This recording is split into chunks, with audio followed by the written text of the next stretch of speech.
Okay, let's see who's joined me here. Here we go. Luke, glad to see you here. Dalton and Samuel and Libby. So good. Glad to have you aboard. And on a very wet day, I hope you're perched somewhere that it's nice and warm. I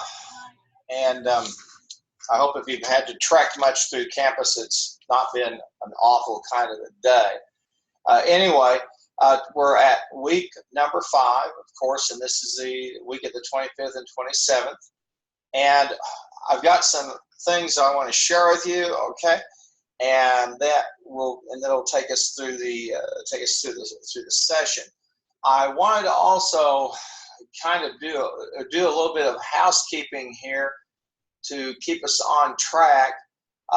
The Loudon Chapter 5, that exam is due the 29th, which of course is on Friday, and the MIS project is due on the 29th as well. And we looked some at the interactive session. We talked about that. That's the thing involving Eric Snowden. And I had also provided some historical context by providing you some information about the Pentagon Papers, which was a study commissioned by the government that explored the United States involvement in the Vietnamese War. And the man Daniel Ellsberg is the one who leaked them. So this is not anything new. It's been going on. Then I had a link here about what Facebook has been asked by the government to turn over a bunch of information on their Russian accounts. And people who were 3,000 of whom supposedly were in an information campaign dealing with false information, posing to be American citizens, putting news out to try to sway voters. And we have all kinds of evidence now that there was actually really a cyber attack against the United States government's democratic processes, i.e. voting. Nothing new. The Russians have been doing this for a long time, and they've been doing it, well, probably the past 20 years. And also some additional types of data. And I have really, what I want to do is also, I want to give some comments about the interactive session posts. Now, I'm opening it up for just a moment here.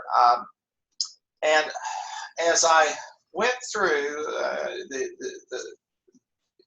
the sessions and the interactive session responses on Snowden, and there were many folks who did a good job at providing me a direct link between the theory and the textbook, or in that chapter, or some concept, and linking it to the case. And the cases are attached to particular chapters for a reason, and that is there are linkages that make sense. And for example, on page 133, the author talks about performing ethical analysis of the PRISM program. Okay, and you can take a look at page 128 that talks about moral dimensions. Okay, then page 134 looks at ethical issues. Okay, or candidate ethical principles, and then there are professional principles that are talked about in codes of conduct on page 135. So really what the authors have done, and they weren't as purposeful about it as I would have been if I were writing this text.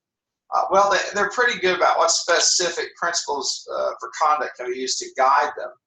And the bottom line is the moral dimension, okay, then ethical issues or ethical candidates, which they talk about there on page 134, and then professional codes of conduct. So there really is a layer there for the individual, and that's in addition. If you think of a matrix, then on the other side of the matrix would be all of the laws and statutes that deal with privacy and the Freedom of Information Act and laws that dealing with cyberbullying. All those kinds of things are out there now. And that's been somewhat in the making. So I was looking for people who made a direct linkage between the case, okay, and the theory or concept in the textbook. And some people did a good job, others did not. On the whole, everybody did a pretty good job, but that's really the purpose of those cases, is to get you to use and apply those principles. Well, that being said, and again back to some of the housekeeping stuff, I want to make sure that we're aware of what we've got going on next week. I'll just give a quick preview. This is a follow-up 4, and this is one of these. If you didn't do if you didn't do should the computer grade your essays, it's your chance again to do it. Or you could choose who's the world's top retailer. That's page 116, and is another case follow-up. And then there's a hands-on MIS project. Okay, I'll look at it for just a second and talk about it. Okay, and this is the Bike DB to answer some ask some report requests. And then a Word document addresses the 4th bullet point. This is over on page 248. Okay, so this is one of those hands-on projects that everybody will need to be ready to do. And then let's see what else you've got. You've got the bike database, and I've got that there. You can now load, and then a quiz on chapter 6. So it's a fairly light week as far as that goes. Now today, and what I try to do is on Wednesdays, if I can also do it on Mondays, is to kind of take you on a short web safari that takes you through to some different sites, to some different documents, resources that are related to what we've got.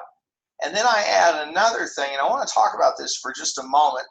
I have a document here that provides you links and titles to guest speakers over at TED. And TED is technology, education, and design. You probably have heard about TED Talks before. Probably ought to download this instead of waiting for it to render. We may be having some slow internet. So I'm going to download the thing real quickly. It probably will open up faster than it will trying to render. There we go. And these are, each of these, I would encourage you, please go over and take a look. And here's a secret about TED I learned. There's a lot of good stuff. And I've learned that I can read faster usually than I can listen. And so some of those speakers are very engaging. Some of them have some great stuff to say, but not so engaging. It just depends. You can never really say they're always going to be great, but the content is what's important. So you can click or you can see a transcript of those presentations, and I try to link them to things that are going on or concepts related to the chapter. And a key piece of this chapter talked about all of these new platforms, cloud computing, and that business. And here are some trends: virtual reality versus, and then augmented reality. I've got a link on that. PhotoSynth, which is a way to connect pictures into a database of pictures, and then BumpTop, which is a product that's been developed. And this is part of this whole thing of the cloud, the Internet of Things, and that chapter on platforms moves from just the sheer infrastructure of the internet and the web to all of these kinds of wearable and ubiquitous products that are out there, and all of these products that provide virtual versus augmented reality. And then here, PhotoSynth is one of those databases, and then the desktop. And so I would encourage you to go out and see them. I don't give you a quiz on them or anything like that. But what it never ceases to amaze me if I have students who say, well, I wasn't intellectually challenged by the course. Well, if you weren't, then you didn't go and look at some of these resources that I post for you here. And so think of it like I'm a curator or maybe a curator who says, hey, here's some stuff you'd want to look at. And these are some things that I think are certainly worth your time. Again, you can see how long they are, and you can also you can just look at the transcript if you want to save the time. But I leave that out there so you do have some time if you want to go look at them, and I would encourage you to do so. I don't post them just to have them there. I post them there because they relate to the course material and because they extend it and they give you a chance to see some interesting thinking that's going on out there about, in this case, infrastructure, platforms, and wearable devices and handheld device, all this ubiquitous computing that's occurring. Well, that being said, I'm going to go back. Yeah, I finally did render. We'll go back over here for just a second. Okay, so I created that for you, and then I'll generate another one as we go along. Then I also have one for the TED speakers, and I have a web safari I want to talk about today, and we'll take some time to do that. And it's misspelled September, so let me do this. I'm going to go in here real quick and edit this. And bad professor. Okay, here we go. And you can see all the stuff I get to do in here. And of course, it's a different view than it's different than what you see. And there's a lot of stuff here, obviously. So I want to look at this docx. Now, before I say anything else, the TED document, I have it in a document with links because that makes you go to their site or their page. I can't just load their page in here because of potential copyright issues, and what we call a fair use is one of the terms. So I give you a link to go out there and look. Now, if you go out and look at TED, you go out and look at one of these using one of these links, we're good. But I'm conscious myself of that kind of thing because it is intellectual property. And if I give you a link to go see it, you can do that. If I were to link it inside Canvas, I basically would be broadcasting it, and I can't do that. We don't have the right to do that. But I do have the right to forward a link, and that's what they want you to do. I think there's also I had a resource here, and this was an advertisement, if I'm not mistaken, from Home Depot. And I don't know if we're going to have to go to the link, so it's going to render itself out here. I think we may have to go out there and take a look. Yeah, and I would encourage you. This is from the New York Times. It's posted. Yeah, last semester was my first semester here. By Home Depot. I did 2 years in New York first. They're giving you an idea of what they foresee as the smart home or smart products in the home. Okay, so look at that. It's interesting, of course. And again, talk about in terms of infrastructure. So my phone has devices. It has like a problem. Like charges. Moral and charge it. What kinds of moral Rubicon put up in smart homes. So it's like up against the wall right now. And there are. But you need a new charger. No. I need more than this new charger. I need to get my charger port fixed. Because their neighbors had surveillance cameras that also included their house and so forth. And so there are a lot of laws where people draft because you don't have the right to watch your neighbor 24 hours a day. You do have the right to make sure your property is surveilled. There's a lot of those kinds of issues around what we can do with that. Okay, and let me pop on something here for a minute. I'm going to mute everybody. Yikes! You don't think I can see somebody who's got their sound on. Okay. Now, if you have a question when I'm in the middle of a session, you're always free to shoot me a chat question, and then if it's necessary, I'll open up. I'll unmute your mic. And if you have a question, it's just like a regular classroom. You can ask it. You can chat with me, and nobody sees that. If you go back and look at the playback, you'll see no one sees your private chat with me. So you can do that.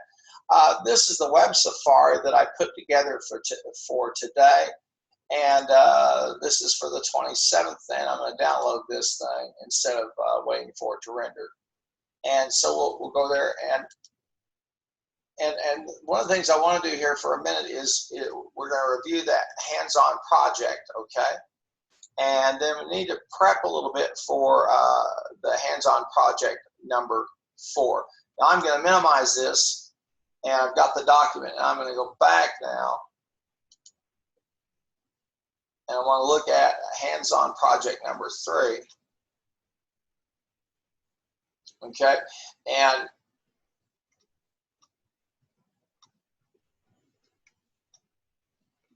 I think I meant 4. Okay, yeah. I'm meaning 4 and 5. I'm pretty sure. This is due on the 29th, and I want to talk about it for just a moment. It's over on pages 207 to 208, and try to add a little bit of guidance. So I think what I meant on here was 4 and 5. So let me pop over in the text, which is pages 207 to 208. And these are just kind of, well, that's what they are. They're hands-on types of projects to let you see some systems and see some concepts kind of put in action. And so let me get over here for just a moment. And it's 207 to 208. It's at the bottom of page 207, and this is the transportation and lodging costs, okay? Now, there in the project, they ask you to go ahead and to, it's this company, they're having some kind of a conference, and they're asking you to put a budget together on hotels and budget.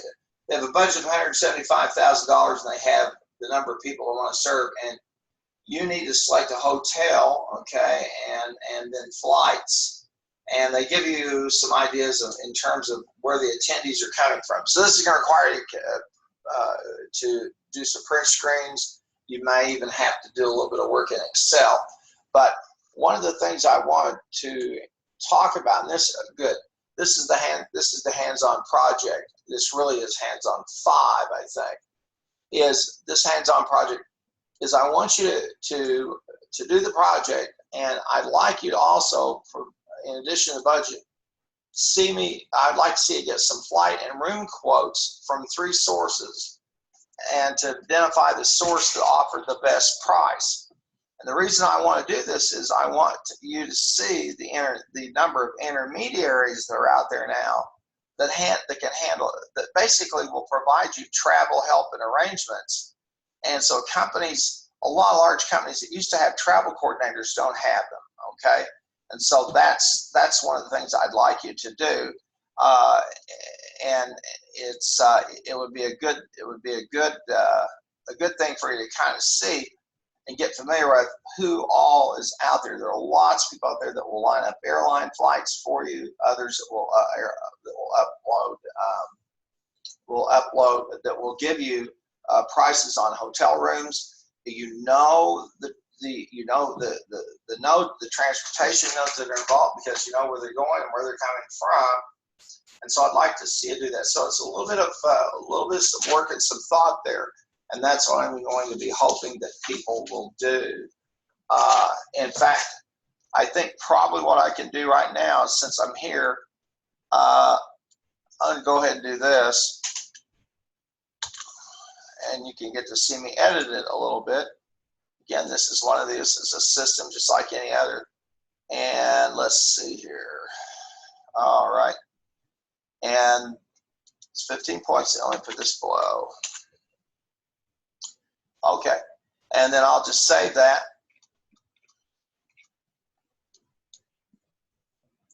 Okay. And that takes care of that takes care of the issue. Let me check the syllabus to see if it popped through, came through, if it coordinated it out. Oh, let's see, September 29th. Yep. Okay, good. Yep, this is interoperable. Okay. Now, let's go back here to the modules for a moment. All right. and we'll take a look at this issue. This is and I would encourage you to go ahead and open the Word doc, because it's either gonna, you may find it's easier to copy it and then put in a new copy the link and then put it into a new tab than just to try and invoke it there from inside the document. I thought this was a very interesting thing, and as you know, I was haunting Ted, as you could tell, and this is a blog from a TED blog, and I think the guy also, he has a short little video talking about the use of facial recognition. And one of the things that we're seeing is a shift in terms of away from things like passwords to more and more biologically based types of controls. And we're being prepared for it in a number of ways. For example, if you buy a lot of cars today, they'll have a key fob, and you touch the door or you touch the key fob and it opens up the door. So it's keyless entry for all intents and purposes.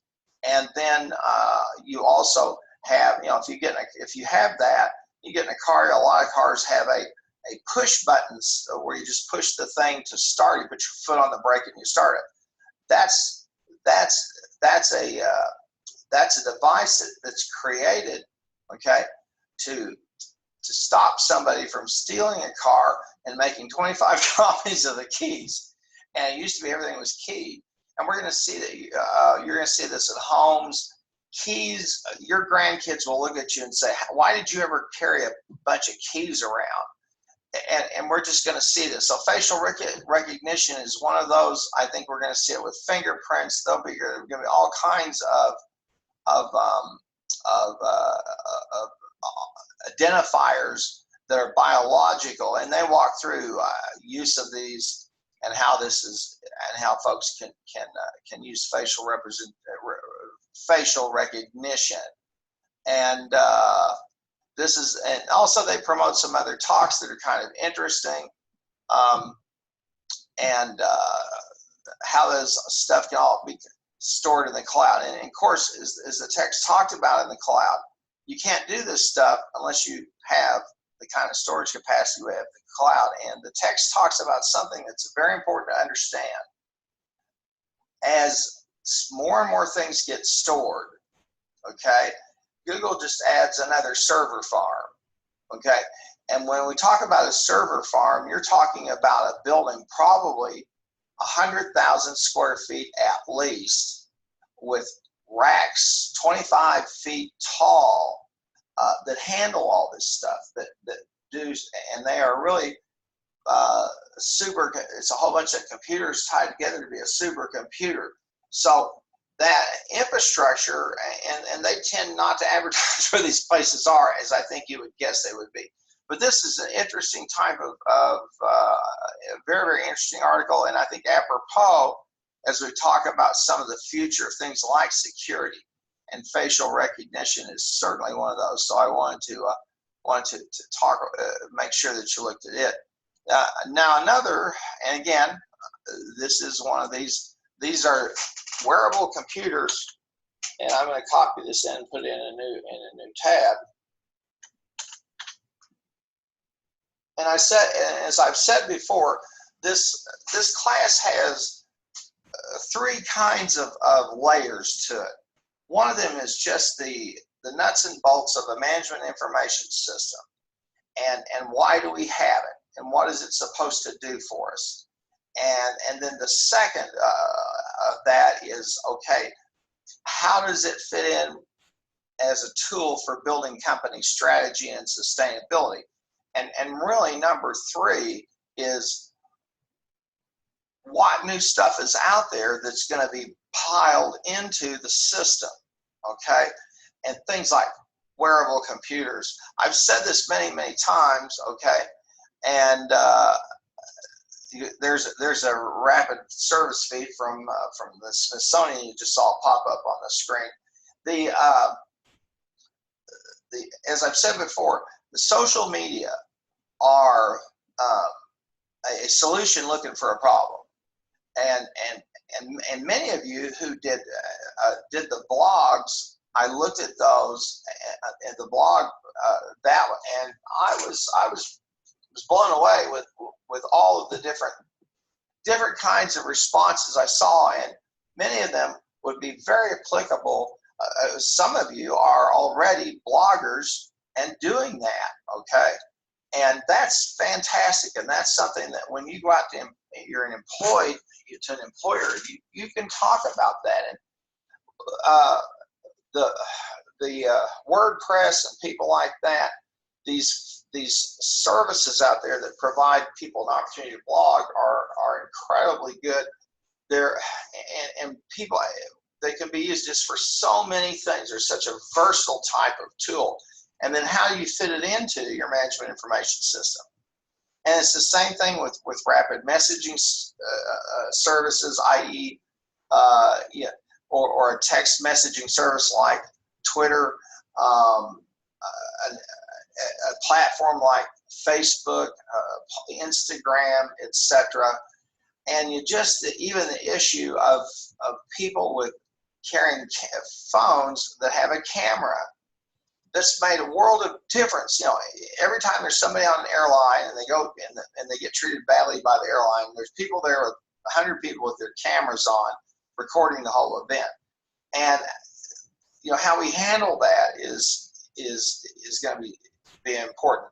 This is a good this is a very good video talking about this company and their work in terms of wearable computers. And this is and these are some commercial applications of these things, and it's just absolutely fascinating. There's some really cool stuff these people are doing. So I think you'll want to take a look at it and see. Yeah, and we really are, when you hear people talk, for example, about their Fitbit, or you hear on the news about, you know, they want the police officers to wear a body cam. That type of thing is just kind of the early stages of where we're at in terms of wearable computers and getting us used to that.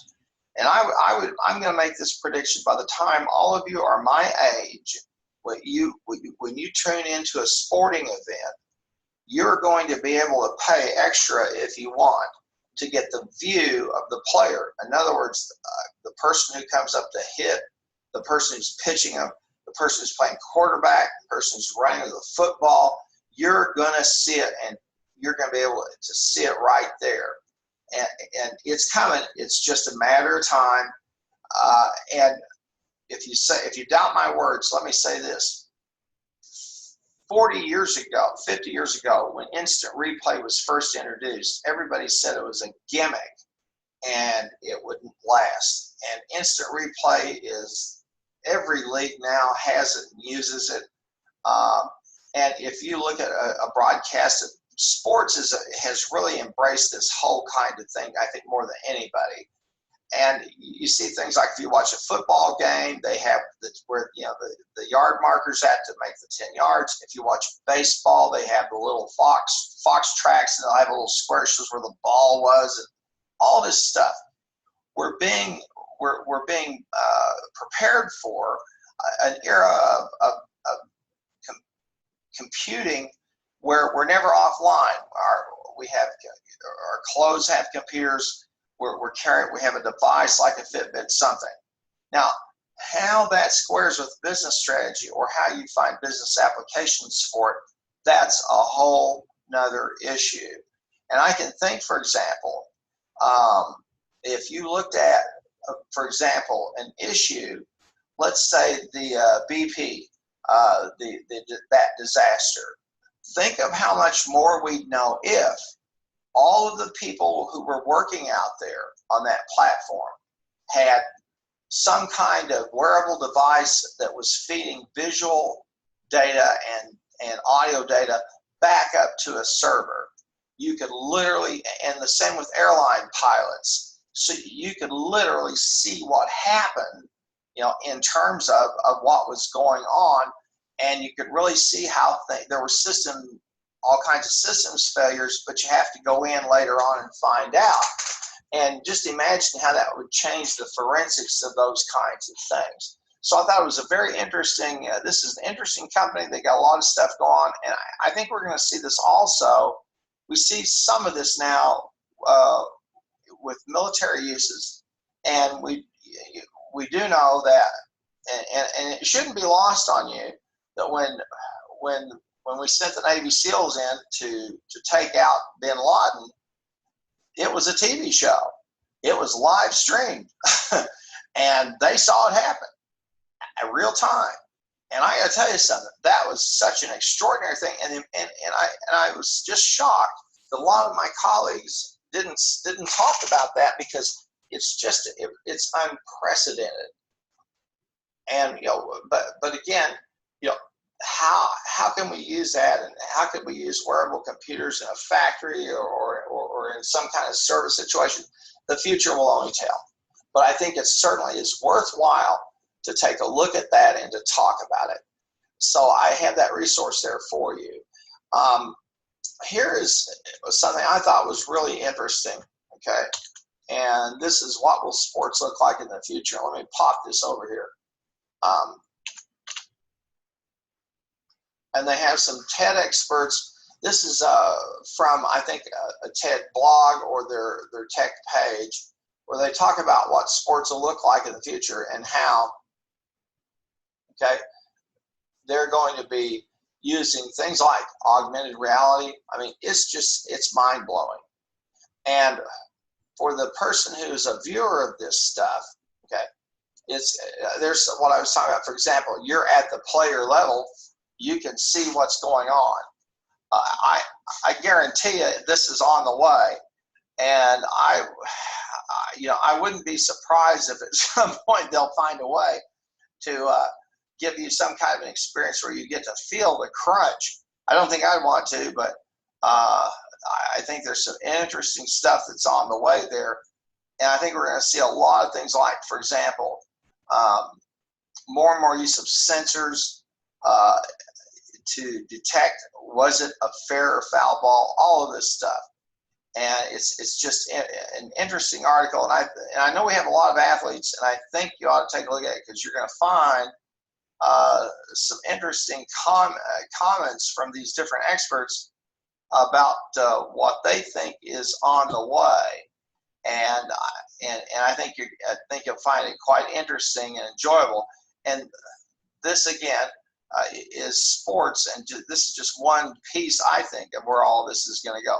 So a part of this course of MIS, this is the one course of all of the BISS courses where we try to talk about what's out there in the horizon. And look, if I had been teaching a course 20 years ago, and I would have said to people, there's going to be a thing called Facebook, and there's going to be a thing called Twitter, and you're going to have Twitter, and it's basically a texting service, and you're going to have hundreds of millions of people tweeting. And now, by the way, Twitter has gone from 140 to 280 characters. Why? Simple. Their advertisers are screaming at them, and people say, I can't just do to 140. They're growing in popularity. A lot of people live on Twitter. Facebook, dealing with its own kinds of attempts at growing things, and of course YouTube is on its way to becoming its own media. It really is its own media production company now. But I thought this would be an interesting article for you to take a look at, and you're going to see more and more of this. You're going to see that I think particularly, how many times have you called in to buy something, or called in with a complaint, or called a company about something, and you get a thing of, this may be recorded for quality purposes. And you and I just kind of take that as just a given, and literally what that company just said to you is, we're listening to your phone call, okay?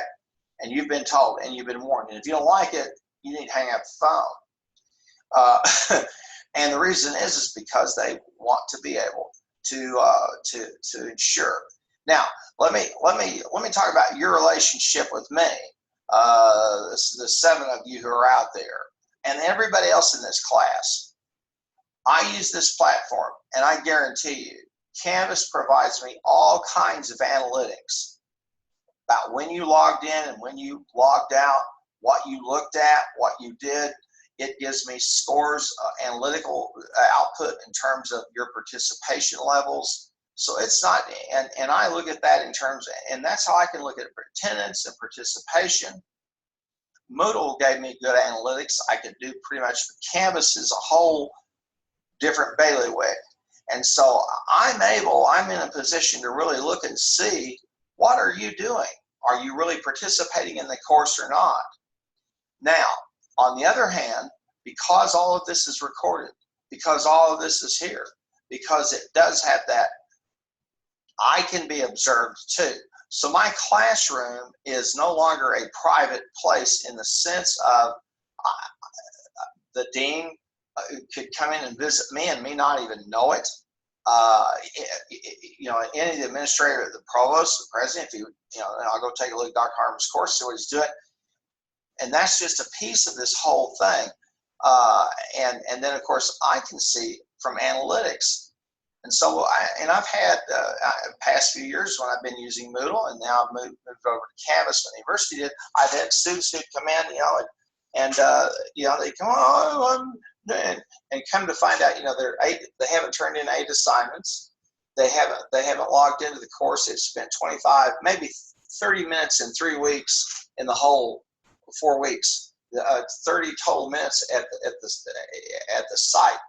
Okay, so this cuts both ways, and so I use those analytics, and I can guarantee you, you know, that's one of the ways that I can see. It also helps me if somebody's really struggling to so if they contact me, I can say, hey, you know, here's what I'm seeing in terms of your participation.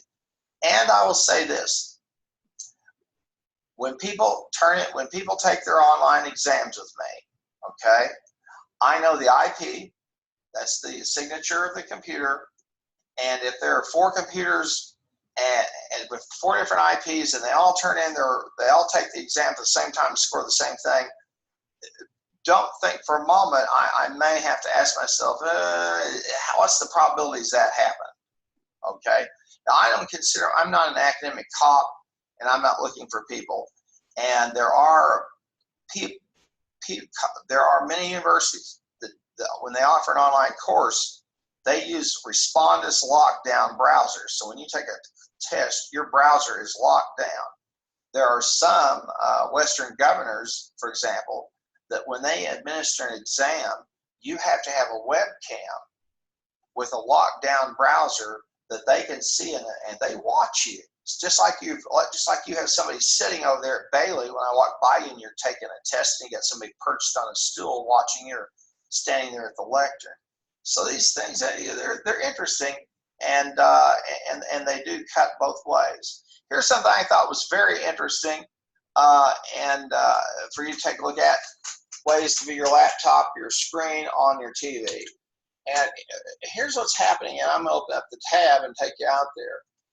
The people who are in the television business really want to remain what we call content agnostic. Think for a moment, if you went to Best Buy and you get a TV and they said, well, it will only work with ABC. You'd go, you're insane.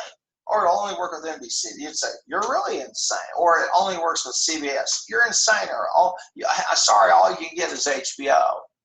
And literally, we sold computers like that for years. And the folks who make TVs have said, we are content agnostic. We don't want content, so we want just to broadcast.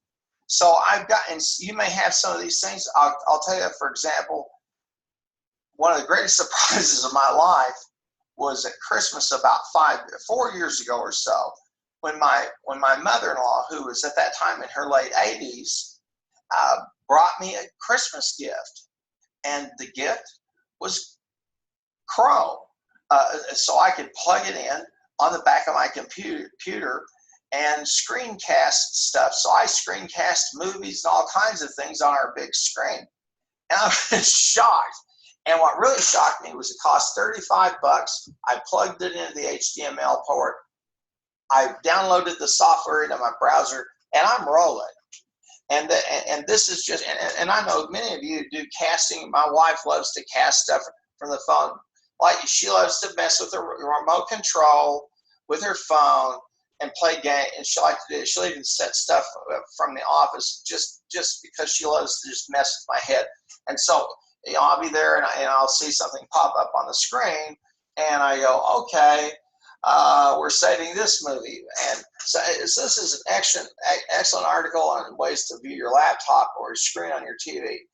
Now, I'm trying to think of the place, and you'll want to take a look at this. I'm sure many of you have done this stuff.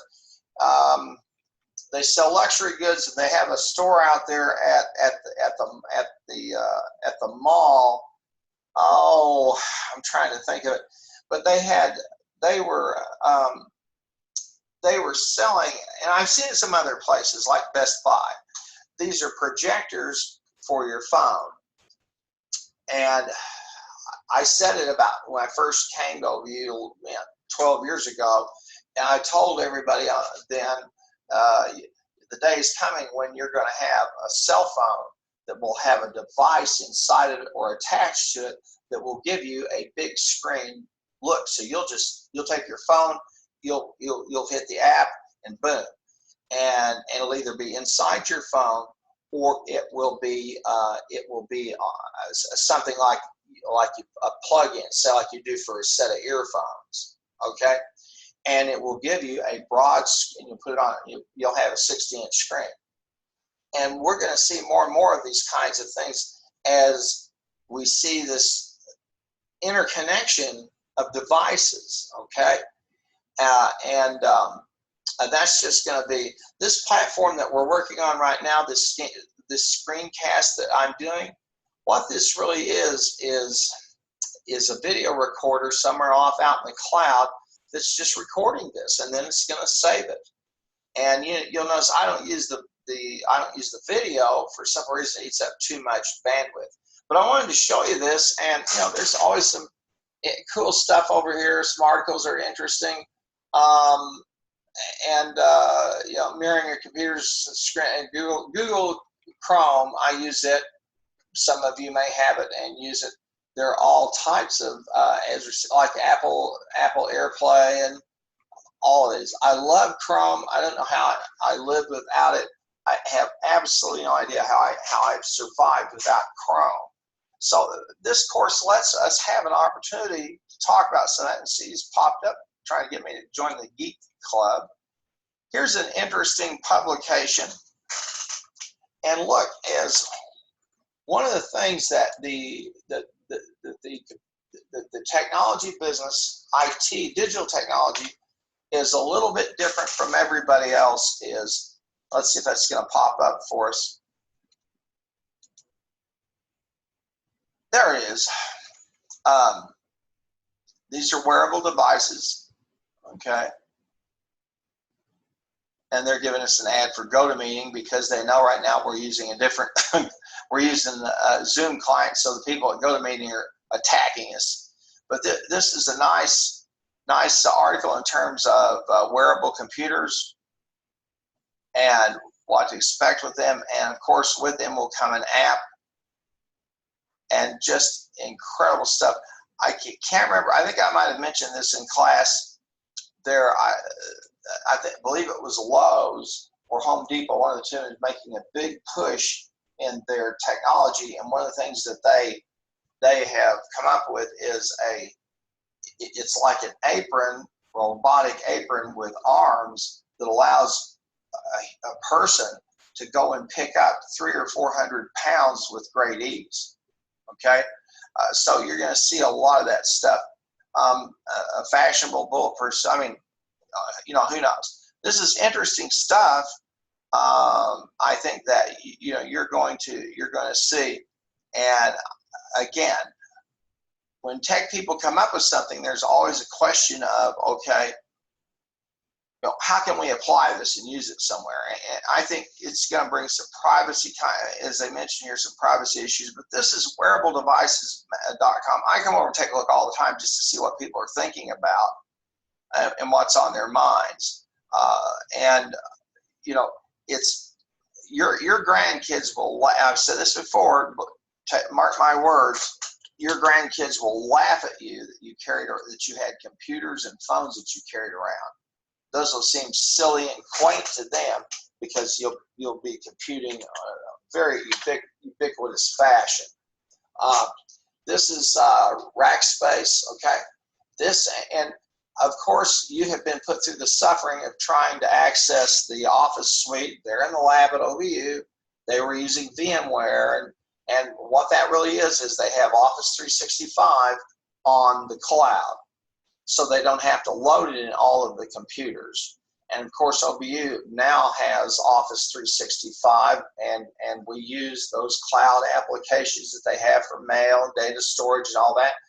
Google had this type of thing going on before, but this is part of that issue of cloud computing and storage and high-speed computing and moving stuff off of devices into the cloud. Now, there's a reason for this. First of all, if something breaks, you have the experts there to go fix it before everybody notices things are down. Secondly, it eliminates the physicality of anything. So you have devices that have less and less programming embedded in them, and just more and more of like a shell, like a platform. And this from Rackspace, this is 365, the enterprise version. And again, this is for a large scale company or about any size of company, I guess. If you want to collaborate calendars, you want to collaborate documents, etc. Now, again, Office has taken a lot of the stuff that Google has done already, and they just slicked it up and made it more user friendly, etc. So I wanted to show you this because when you come into the labs this semester and you couldn't get to Access, or you couldn't get to Excel, and I've been in classes with you, and when they forgot to mention to us that they had put in VMware, it provoked some moments for all of us. And finally, we kind of now, okay, we're all going, we have it. It keeps the people from having to come over and reload Word or whatever every time it's changed. And what this means is something also very important. We are going more and more to an age where we will have two things, what we call software as a service, and the Dex talks about that. And we're also headed towards a time where we're going to have where things will be a subscription service. Now, I have the full package of Microsoft here at home, okay, and I pay the subscription for it. My wife said, crazy, you're crazy. And I said, well, okay, then let's pay them $350 for Microsoft productivity at the professional level. And she said, $4 a month, $5 a month, gosh. And they update it, they update everything. That sounds good. So we're going to be paying Microsoft on a subscription basis for the rest of our lives. So will you, if you're going to use it, or anybody, just like you use your internet provider. Everything's gone to subscription. And here's the point: even with phones, bringing it down to where now you're making subscription payments on phones. The whole idea is to get a steady revenue stream, okay, and to get you hooked. And once you're in a subscription service, you're there. So I wanted to show you this. This is Office 365 for the enterprise, and it's applicable to us because we're using some of that. The others, you've got all these types of ways to link other things in. I would encourage you to take a look at this. And of course, if you want to email them or talk to them right now, they're happy to help you, I'm sure, for a very reasonable price. Now, here's Apache OpenOffice. Okay. Now, one of the things that's been tossed around, and you as college students probably ought to hear this. This is the open office, and you can see they've got this is literally an open office concept where everybody's kind of sharing ideas and everybody's kind of working with it. There's no company you go to, so it's kind of, in some ways, it's a little bit like the Wild West. And there are many people who like open office. I don't want to mess with it. I want to be able to use the software, and because I'm here to make decisions, not try to find out what happened, who else in the country is having problems with this particular piece of software or whatever. Not to say that you don't see the same thing with Microsoft. This is more and more of what you see, these trying to find crowdsource things, and this is basically what's going on. Then there's Code Academy. I wanted to alert you to that because your continuing education is extremely important. You say, what? I'm not even out of college. I understand that, but let me say this. You had better get used to living in a world where lifelong learning is the norm, because that's how it is, okay? And all I can tell you is if you want to learn how to code, okay, now in our courses here, you learn a little bit of SQL. I think you might learn some HTML. If you want to go and learn and to write code in different languages and do it and learn it for free, you can sign up and go to Code Academy and work. I took an introductory course on R programming at Code Academy before I took some other courses for a specialization track I went through a few years ago. And it's fantastic. And third graders are writing code, okay? So you and I are already obsolete in that sense. You say, I'm 22 years old or 20 years old, I'm not obsolete. Well, you know, if a fifth grader is writing Python, you need to think about that. And what we see, and what I hear more and more, is people who could dabble in code or deal or understand how maybe to write it. Chances are you won't go out and write code for anybody, but you never know. And you know, you do want to try to stay current. So if you've always kind of been curious about, I'd say this, if you've always been curious about learning to write code, different computer languages, this may be the least painful and least expensive way to do it. Here's another source I really like, and I wanted to point this out to you. Again, these things are possible through the cloud and the storage, and many of the things that the textbook talked about. This is MIT's open courseware. Okay, they have free courses that you can take, free materials. They refer you to the book. They give you projects and things you can do. I think you can also earn a certificate with them. But there's just absolutely no reason for you to not go out here and utilize some of these types of sources. And I'm convinced that there are some schools now that are linking up with folks like this, and to say, you know, these are the best technologists in the world and best thinkers about technology. Why don't we use them? And so I've often said, okay, what I should do is say, here's an assignment and pull them over there, because these are free and accessible. But even outside of college credit courses, there's some great stuff here that will help you stay informed and will help you stay current. I didn't make up these rules. That's just how the world is. Finally, I'm going to give you this. I think, and then the hands-on. Okay. I'm going to pop back up here for a minute, and we'll create a new tab. Okay. And this is Coursera. Coursera has some free courses They offer what are known as MOOCs. You may have heard about them. They're called massively open online courses. I took a course this summer on the films of Alfred Hitchcock. It was 50 years of his films, his career. There were 16,000 students in it, and a faculty member, a friend of mine over at Ball State, put the thing together, and they partnered with Coursera, his university, and Turner Classic Movies to produce that course. And it was incredibly well done. There's a lot of good stuff over here. You can earn certificates. You can go through certification programs or specialization tracks with them. And I would really urge you just to take a look at them, okay, and see it. And I went through a program on data science, okay, that was offered by Johns Hopkins.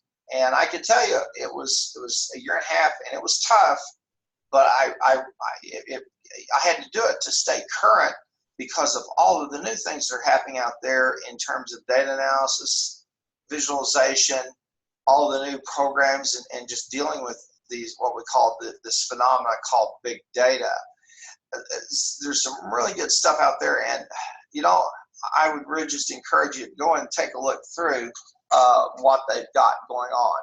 So that's one of those issues where you as a manager and potential business owner, it's a way for you to stay current. Well, listen, I've gone here for a while, and I think we've gotten about all the fun we can get out of this. I'm gonna pop on everybody here for a minute and see, is there anybody who, if you have a question, do me a favor if you do, and I could try to answer it now. If you want to chat and ask me a question, then I'll try to hear, or I can turn on your mic if you've got a mic. Anybody have a question I could try to answer for you? Oh, it's just as bad. And I can't even see it, and it's just as bad when you're in the classroom. Everybody's eyes are averted, and you're probably hiding. Let's unmute, see if you've got a mic there. Brian, do you have any questions?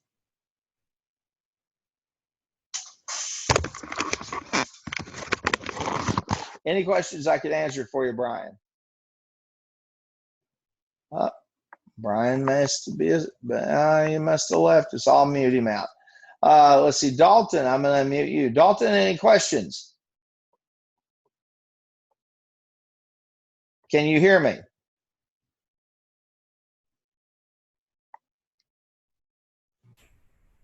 Yeah, Dalton, do you have any questions? Okay, let's see. Erica, any questions?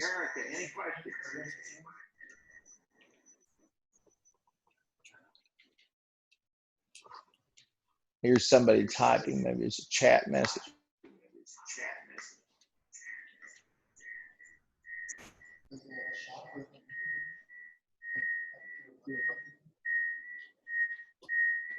You got a lot. I'm probably going to need to mute these.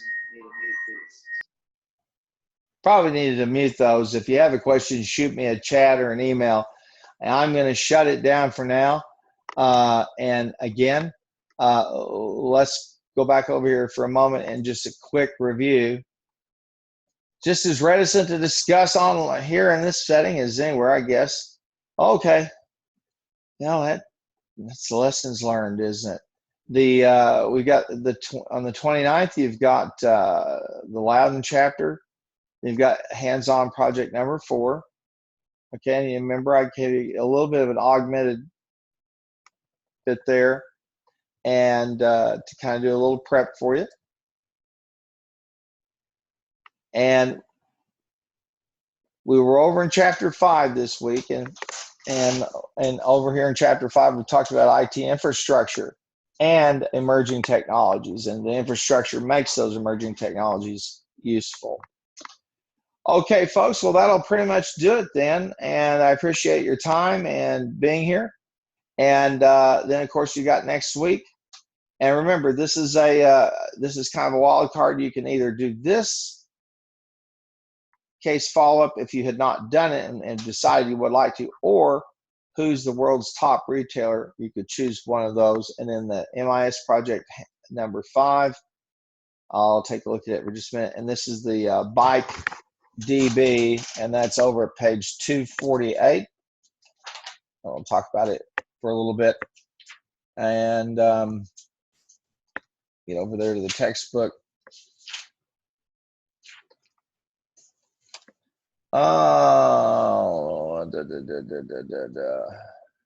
yeah, this is about the database case, and they give you the bullet points, and use them the access file. I provide the file BikeDB to answer the 3 bullet points, and really there's 4 of them, 3 of the bullet points at the top of, and then the 4th bullet point, a Word document that addresses that one. So that's kind of what we'll be doing. Well, folks, thank you for being here, and if you have no questions, then we'll shut it off, and I'll stop the share and then save this, and you'll have it to take a look at. Thanks a lot. Talk to you later.